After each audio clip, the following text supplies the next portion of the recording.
Hey guys, what's up? It's your pal Keith here again, live in the control room at Essex Recording Studios, just outside London in Southend-on-Sea, England, baby. Yes, I've got a rare USA Jackson guitar to share with you guys today. This thing's way ahead of its time, real cool spec and features. Can't wait to tell you all about it. If you are new to the channel, well, look at this cool place we've got here. You should come hang out more often. So, click like, hit subscribe, come join our circle of friends here on the internet, and yeah, get with the program. Cool. So, what do we have here? This is an American. That's right, a Jackson USA, made in USA, just like your buddy Keith. Dinky DR2. And we've got the original hang tag, original case, original everything on this guitar. This is really, really awesome, guys. Coming with Seymour Duncan pickups. Color is Graphite GPH, graphite on natural ash body. This is a very, very thin coat of paint. You can feel all of the wood grain. There's no clear coat or anything on top of it. It's essentially like if they just took the wood body and just dipped it in graphite gray paint, ever so lightly. Yeah, guys. And built November 25th, 1996. This was a special model. They were in 96. Jackson did a lot of cool new models to, I guess, pump some energy into the brand, you know. And what they came up with was actually way ahead of its time, and ended up they came up with a load of features that ended up being used by a lot of different brands like 20 years later. One of the things they came up with was the kind of the AT1, what is it, the AT1T, but the 3-in-3 headstock that was used. Fret inlay delete, fret inlay, fingerboard inlay, fretboard inlay. Yeah, no inlays on this, on an ebony fretboard. Very, very sleek, very popular today. Not so much, was kind of revolutionary back then. And some of these designs were not well received in the era in 96, but became way more popular years later. Like the Roswell Rhodes, that came out in 1996.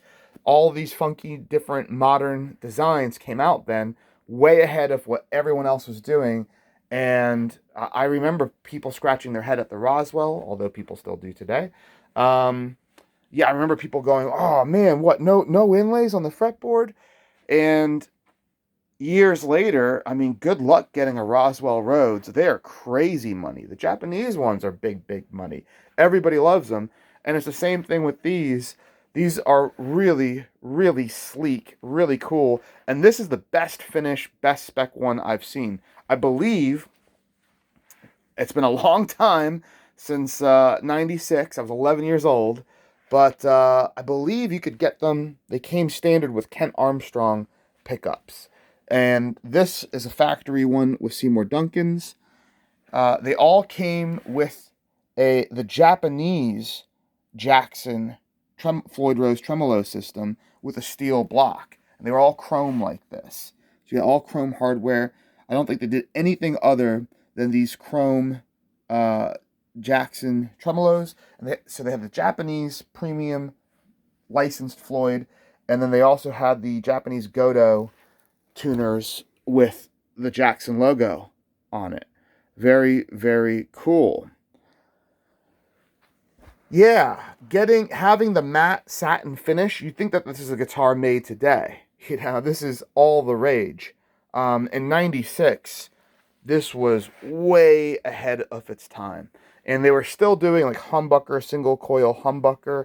So getting to the two humbucker, satin matte finish, inlay delete, reverse headstock, man, they were onto something. They sure were. Let's take it out of its case. By the way, if for all of you, the watchers that are my age or older, if you remember these cases from the 90s, do you remember that smell they had? This style case? Do you remember all of the Ontario cases? They have like, it's almost like an air freshener smell that was just like ingrained into the whole thing. I don't know what they did. They definitely sprayed some sort of chemical.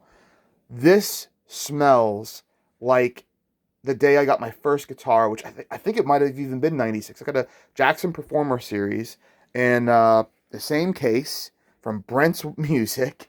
And man, opening up this case is like a time warp back to when I was 11 and back to when I was in high school carrying my Jackson guitar to school and showing off to all my friends. Man, it's just like there's not many smells in life that like transport you back to very distinct memories. And this is probably one of the most vivid and distinct smells. And it's to me, it's positive. I love it. It smells great. And probably because there's just so much psychological positivity associated with it. You know, oh my God, I got my first guitar. I opened it up. You see it for the first time. You have that smell, and that just locks in your brain forever. But yeah, guys, this has that. Some of our younger watchers won't know what the heck I'm talking about. That's okay. If you end up buying this, you'll get to learn. That smell does not exist in any cases before or since. It's just these kind of 90s Ontario, California cases. Let me get this in the light over here. Let's wheel this chair. We got chairs with wheels. Let's use those wheels. So, on the back here, again, you have all of the natural grain. It's beautiful. You can feel all of it. You almost wouldn't know it's even painted. You've got the 3D embossed neck plate, which looks brand new. This guitar has clearly had very, very little play. Serial number again, 4235. And there's your Ontario, California address. And then you've got the scarf joint. This is pre-Fender, by the way, 96. I think Fender bought the company out around 98, 99. And you can tell because the Jackson PC1s, the Phil Collins models, have different headstocks. They wanted to use the Strat headstock and they couldn't. And then when Fender bought the company, they, of course, let them use it. Yeah, you get some of my fingerprints there. You're welcome. You can go clone me or set me up for a crime. Ah. Yeah, neck is great. Absolutely.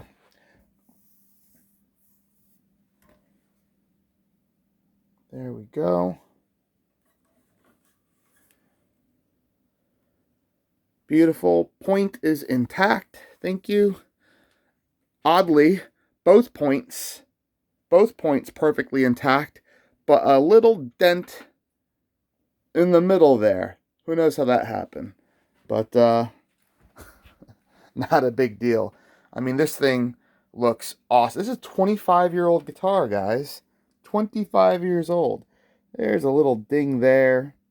I don't know if I can get this in focus. There's some light surface marks there. But overall, guys, I mean, there's no buckle rash on this. Look at the back plates. There's no scratches on them. I mean, very few, very minor marks on this. Very few. I think there's like, where is it on the side here? Little guy right there in the middle, if you can see that. Tiny little mark. Overall, excellent condition for a 25-year-old guitar. No doubt about that. And look at the case. Look at how clean this case is. This thing definitely didn't go on tour. And it still has all of its sheen, its luster. Usually this is all faded and all scratched up and gone. So that's quite nice. And then even better, you still have the original hang tag. That's pretty rare to find. And then you have your truss rod tool, it looks like, and the key for the case. Even the key's still here. And the case is super clean. This guitar definitely was a case queen. Definitely lived in here. It's got a few marks, but on this finish, it's so thin, it is easy to put a mark. It's far easier to put a mark on this finish than it is on a normal guitar that's got, a polyurethane lacquer or any type of coating above the paint. Yeah. Super duper cool. Ash body. Not something you see every day on a Jackson. And you got your dual Seymour Duncans. You got your Floyd. killer reverse headstock. I love reverse headstock guitars. Might be because I liked Kirk Hammett when I was young. Still do, by the way. But yeah, they just look so much cooler to me than regular old front-facing headstocks. That's it, guys. Thanks for hanging out with me. We're going to put this guitar up for sale. It's going to go on the website, EssexRecordingStudios.com, and it's going to go on Reverb.com, our good friends Reverb. Love them. If you've given up on eBay, I'm telling you right now, and you haven't discovered Reverb.com, you're going to send me flowers in the mail because you'll love it. It is the best thing ever. If you're an American buyer and you want to buy this, and you're in one of those states, about half the states in America have started charging online sales tax if you buy from eBay, Reverb, Etsy, or Amazon. It's not all sites, it's just a few sites, the big sites. So if you're going to get hammered because you live out in California and you're going to get hammered on sales tax, buy it from my website and you won't get that fee. How nice is that? And our website's hosted by Shopify. You check out, you use your card payment, and then boom, your buddy Keith goes to the shipping depot, drops it off, and you have it in a few days. You can also get in touch directly. Facebook, Instagram, all of our socials. It's at Essex Recording Studios. And hit us up on a direct message. We can do a deal right there. We take bank transfer, and then off it goes. And if you want to come record with your buddy Keith and play through some of these awesome amps, many, many awesome amps, well, give us a call, give us an email, book some time, and we're going to make some music together on the old SSL spaceship here. How does that sound? We'll be rocking out. All right, guys, I got to get going because I got way too many videos to do for you. What do we got coming up next? I got like a vintage Ibanez and a vintage Yamaha. Haven't done a Yamaha. I got a premium Japanese Yamaha. I've also got to still show you this vintage Guild and this custom shop Gibson Birdland. Woo! I think you've all been very good this weekend, and you deserve a treat. So I might have to do those as well. All right. Later, guys. Thanks for hanging out with me. As always, I'm having a blast. I love doing these videos, and I can't wait to show you more guitars. See ya.